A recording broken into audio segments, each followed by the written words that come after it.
Confusion reigned and blame was apportioned in Canberra today over the Parliament's failure to break its deadlock on asylum seeker policy.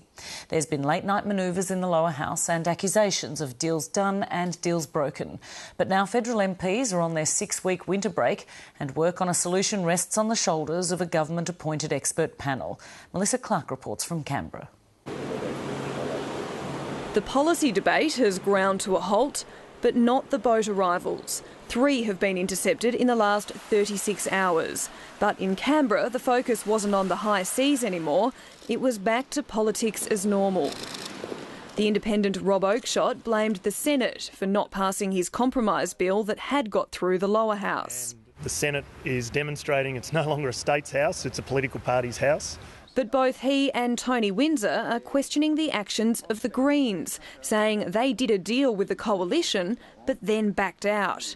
They apparently were prepared to discuss the option of offshore processing, not in Malaysia but in Nauru. This hour period where there was a deal done and a deal broken is a key hour in trying to break this stalemate.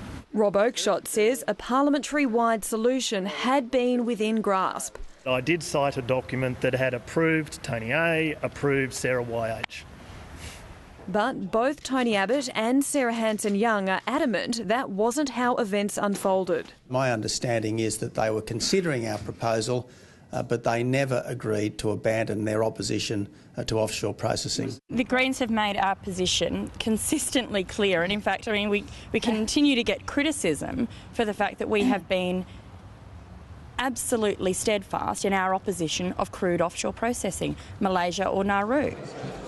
The confusion around Parliament House probably wasn't helped by a very late night for MPs. The member for Denison is seeking the call.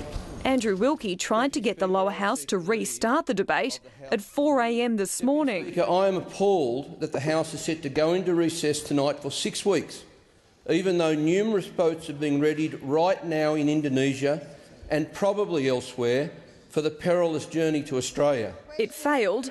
The question is not carried. And was summarily dismissed by his fellow crossbenchers.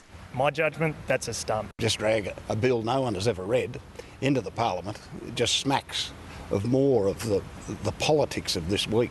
Parliament has now adjourned for its winter break, so politicians won't be back in Canberra until mid-August. The government's newly appointed expert panel on asylum seekers has until then to report back to the Prime Minister. The government is pinning all its hopes on the panel, led by former Defence Chief Angus Houston. It's his work with other experts that could potentially provide the circuit breaker to get this done and to finally stop people dying at sea. But the coalition is less than enthusiastic. The coalition doesn't need an expert committee to tell us what our policy is. The government has promised to publicly release the panel's advice. Clarke, Lateline.